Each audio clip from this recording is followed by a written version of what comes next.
So I came across an article that was written back in 1956, and in it, it shares job search tips from local personnel officials. So I thought it'd be fun to compare and contrast what it was like to look for a job back in the 1950s versus today and see if it really was the good old days. So we're going to walk through this article. I actually haven't read this in advance, so we're going to react in real time. But I'm fascinated to see what these local personnel officials are actually giving as advice. So if you're not familiar with what the personnel department is, back in the day in the 1950s, 60s, 70s, the personnel department was the human resource department. And it was a kind of ironically a more humane way of calling people what they were in the workplace, the personnel. Roughly the 1980s is when we started to see the switch over to having departments called the human resource department, and just kind of like the big disconnect in the workplace. So it says that this is the season when high school and college seniors are writing letters and knocking on doors for jobs. It says that although 1956 is a time of high employment, job holders are seeking better jobs at unprecedented numbers. So does this mean that we had a job hopping problem back in the 1950s? And was this held against people? It's actually kind of an interesting narrative because it's pretty well known that most people would get one or maybe two jobs in their entire career and they would stay put. So essentially what this is saying is that that may not actually have been the case. People might have been jumping jobs to get better compensation, better working conditions, etc., even back in the 1950s. So let's continue on. It says, what's the best technique of hunting for a job? How do you write a letter to a prospective employer? Now, I'm going to assume that this is a cover letter rather than a resume, but back in the day, you couldn't really send a networking request like you might do through LinkedIn. And essentially, the cover letter was your first point of contact when you would contact an employer because they had no context. There was no job boards, there's no profiles. And in most cases, you're either walking into the personnel department or you're mailing it through a job ad. And so you had to have a cover letter to introduce who you are, to put a little bit more context to your candidate profile. So cover letters were much more popular back then. And there's still some holdovers today. We still have some companies that insist on creating a cover letter and sending it in. But I think that those are becoming fewer and farther between. And it's really LinkedIn has kind of taken over. Okay, first of all, it seems agreed that the letter of application should be concise and factual. Holy crap. That's the exact same advice that I always give. Be concise. Companies, in particular hiring managers and recruiters, do not want to read massive, lengthy novels when they're checking out your cover letter. It has to be concise. It has to tell us what exactly it is that we care about. If you're including your entire history, nobody has time to read your biography because they're sitting with a lot of different applications to go through. So keep it concise. The same thing goes for the resume. We don't need to see every single thing that you ever accomplished in your career. You got to start thinking of it as the sales brochure to your career, not the owner's manual. Most employers aren't favorably impressed by an applicant who tries to sell himself. So there is a fine line between selling yourself and marketing yourself. And I think selling yourself is being overly aggressive with selling, trying to match a little too closely to the job posting. Marketing yourself and getting them comfortable with looking you as the perfect fit for the job is the better practice. So far, I'm actually liking the advice that they're giving. Typewritten applications are expected by most employers these days, so they've gotten really demanding, and they expect you to have typewritten out your resume and your cover letter. But a neat and handwritten application can be just as good. So I couldn't imagine going at. I wonder how many applications these people are applying to actually get a single job. But imagine handwriting out every single application, every single resume that you're submitting to every single employer.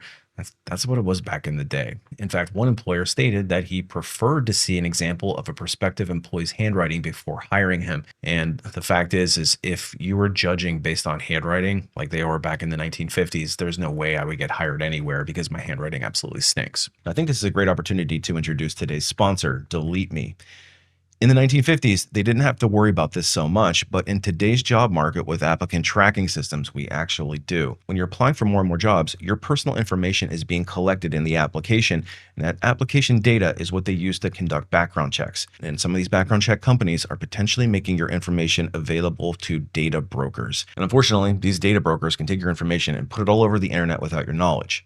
And getting rid of it is very difficult, but that's where DeleteMe comes in. DeleteMe offers a novel solution where they scour the internet looking for instances where your personal information is showing up in public directories. And then they take proactive steps on your behalf to find where they are and to opt you out. And getting started is really easy. You got to fill out a basic questionnaire so they know exactly what it is that they're looking for, and then they'll get hard to work looking for your personal information and removing it. And then every so often, you'll receive a detailed privacy report with all the activities that DeleteMe is doing on your behalf. So it's a little added peace of mind in your job search. And if you'd like to get started, they've been very gracious to offer a 20% off discount if you use the code LAYOFF at checkout. I will leave a link in the video description below. It says, in any case, the employers want unvarnished facts about past employment, and in particular about the conditions in which it was terminated. So employers, this is still tracking. Employers want to know why you were fired from your last job, or why you left your last job, or if you got laid off, what were the reasons behind it? Because what they tend to look at is that's a predictor of the future. And if you're somebody that was terminated from your last employment, doesn't mean that you won't get hired in the future, but what it means is that you have to have a good way of kind of spinning the termination so that you're not lying, but you're also giving them an answer that de-risks your candidacy. So there's a little bit of an art form to handling that, and a lot of my coaching calls kind of deal with that type of thing. So it says it is a routine for the prospective employer to check your past record with former employers and references. This stuff is all tracking so far. It's pretty much the same thing, other than the like literally how you apply for jobs, but everything else seems pretty similar. Okay, so letters of application are not necessary, particularly when you're seeking a job towards the bottom of the ladder of a large company. So you basically just go in and fill out the application. You don't need to create a cover letter or do any of that stuff. You can just knock on the door and an interview will be arranged. There are certain jobs, like I'm thinking like, okay, you want to work at a gas station or the grocery store. You're going to walk into the customer service desk, ask for an application and fill it out. And it's probably pretty similar. Or maybe you have to go to like a little kiosk or portal or something like that, fill it out. But essentially you're going on site and you're probably fairly quickly getting hired. But when you start to get into obviously larger companies, more professional positions, you simply cannot walk into the front door and submit an application. They're going to send you to their corporate website so they can track everything through their ATS. So that's obviously not something that's consistent with what we do in today's job market. Interviews vary, but the interviewer will want to see you as you usually are, not overly dressed, not overly casual, and not trying to overwhelm them with personality. So this is actually really interesting feedback as well, because I think this is probably tracks. Some people tend to overdress for interviews, and I'm a proponent of being more overdressed than more underdressed. It's better to err on the side of being overdressed, but in most cases, for I would say 99% of the interviews that I've ever been a part of, we did not expect people to show up in suits.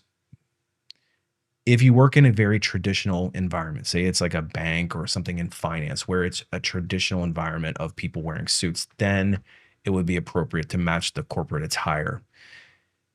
If you're not entirely sure what to wear at the interview, you don't know what the expected dress code is, it would be good to just clarify with the recruiter. We actually, when I worked in a plant-based setting, even for leadership and very senior management roles, we would actually instruct you, do not wear a suit, do not have a tie, because it's a safety issue. You could get it caught in the machinery and you're going to be out on the plant floor. And if somebody showed up to the interview overdressed where they had a tie, the hiring team would look at that as a negative, like you couldn't follow instructions. So you would actually get a ding against you. And it was like you had to work to overcome that. So make sure that you understand the dress code. So in general, it's interesting. They don't want people overdressed in these, even back in the 1950s, where it kind of seems like if you've watched like Mad Men, everybody seems to be wearing suits and ties everywhere they go. They go out for like to go play golf or whatever, and they're wearing a suit and tie. It just seemed like everybody wore very, very dressy type of attire pretty much everywhere. But based on this, maybe that actually isn't the case. It says that, let me see here. It says that it also says the Three Richmond area personnel all mentioned, let's go back up to the top here, that the person seeking employment should come alone and not with a relative except under unusual conditions. Now, this is something that we've been seeing more and more with younger generation of workers coming into the workplace where they might bring a parent with them. And I've talked about that in videos in the past, but it actually is indeed happening. People are bringing relatives with them to sit. I've heard of some stories of people bringing their parents, their mom, their dad into the interview to essentially interview with them or for them, or to make sure that everything is handled the way that they like. And I cannot imagine an employer looking on that favorably. And obviously, things have always been that way. Back in the 1950s, they didn't like you bringing your mom and your dad into the interview. So this thing is consistent. Interviewers like you to look at them when you talk. Obviously, this is a best practice today as well. Employers like you making good eye contact, showing engagement, not nervously fiddling, kind of gazing around, not paying attention, etc. So they want you to make good eye contact, and that's obviously the same as it is today. They also mentioned something that this obvious because they have watched many applicants gazing steadily at their own feet or at a picture on the wall. I've actually had the same experience where people are kind of off looking around and it feels like they're not really that engaged. And it might be like a nervous tick or whatever the case might be, but you have to work on good eye contact. And if this is something that doesn't come naturally to you, this is something that you definitely need to work on. So I don't know what tip you can apply to start looking at people's eyes, maybe stare at a certain part of their face or something, but really try to make sure that you are making good eye contact for as long. It doesn't mean you have to be obsessively weird and like never looking away, because that would probably creep them out too, but just be natural. That's the main thing. Just be natural, be yourself, and don't overthink it. It is all right to ask questions. Employers know that there are a lot of things that you want to know, but they hope that you want to know about the opportunities for advancement along with the salary and vacation, which they hope you won't bring up in the first 30 seconds of the interview. And this is still exactly the thing today. And when I have mentioned in the past about don't be asking the employer about salary right out of the gate, this is exactly what I'm talking about, because it turns them off, makes them feel like you're only there for the paycheck. You don't care about the job. You don't care about anything else about the role. It's a turnoff for them. They want to know that you care about opportunities for advancement, but they want to, the working conditions, what kind of projects you're going to be working on, actually learning about whether or not the position is actually a good fit for you. And then make sure that you discuss salary and vacations when it's the appropriate time. And for me, the appropriate time for talking about salary and vacations is when the recruiter, if the recruiter doesn't bring it up first in the interview, usually I'll always bring it up in the screening interview at some point. But if the recruiter doesn't bring it up in the first screening interview and they invite you into a second round to escalate and move you along in the interviewing process, that's when it's appropriate to go back to the recruiter and say, I would love to move forward with the process. I just want to make sure that we're on the same page with things like salary, vacation, etc. And that's when you springboard into it. And as long as then it makes sense, then you move into the rest of the interviewing process. That way you don't waste anybody's time. You don't go through an entire process to realize that you're going to get a lowball offer. So this is really interesting. So far, all of this feedback is tracking with exactly what I would advise people. Next up, it says the vast majority of interviewers don't mind if you smoke during the interview, but most of them admit that they are often adversely impacted or affected by an applicant who has to light a cigarette before he can talk. It's a matter of, it's a good idea to ask matter-of-factly if you can smoke during the interview. Can you imagine in today's market? First of all, smoking in an office, and it actually was a thing. People smoked in offices all the time. And imagine sitting in front of an employer and lighting up a smoke before you give your, I mean, I guess you could do like a really dramatic, thing with your cigarette if you want to give a really dramatic answer or blow smoke rings or whatever and try to impress them with some parlor tricks. But that's really, that to me, that's very crazy. It's like very Mad Men like. And this next point is even more Mad Men like. And if you haven't seen the show Mad Men, it's absolutely a fascinating look at work life in the 1950s. Now it's probably, Hollywoodized, of course, but a fascinating look at the workplace in the 1950s. And if you haven't seen it yet, it's a great show. It says the matter of drinking usually doesn't come up in a job interview. Couldn't you imagine talking about alcohol and booze? It continues on. It probably won't be unless it comes up through references or through a suspicious looking past employment record, one of which you repeatedly missed work on Mondays. For instance, if your drinking habits are mentioned, the best bet is to get a straight answer.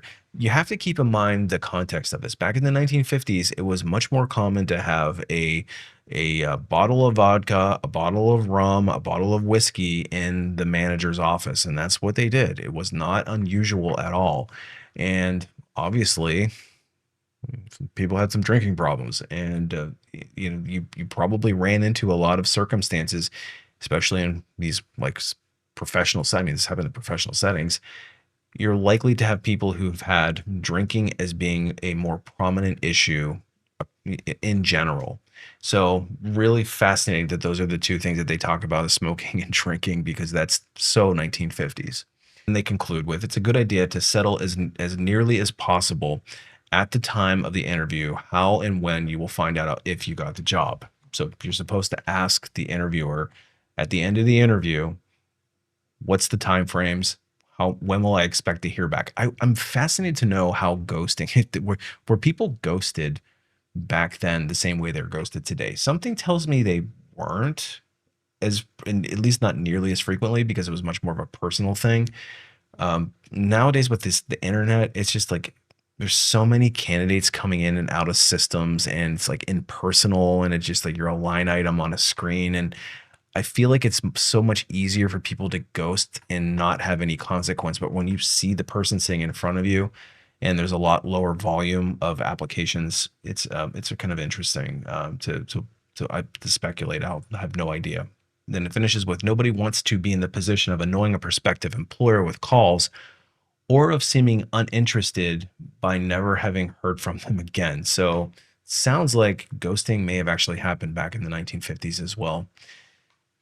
So it's a short little snippet into what it was like to get hired back in the 1950s. And I find it to be particularly fascinating because the job market actually hasn't changed all that much, or at least looking for jobs hasn't changed all that much. Yeah, sure, we have the applications themselves are going to be much more manual, typing them out, handing them in. Obviously, there was no internet back then. There's no applicant tracking systems.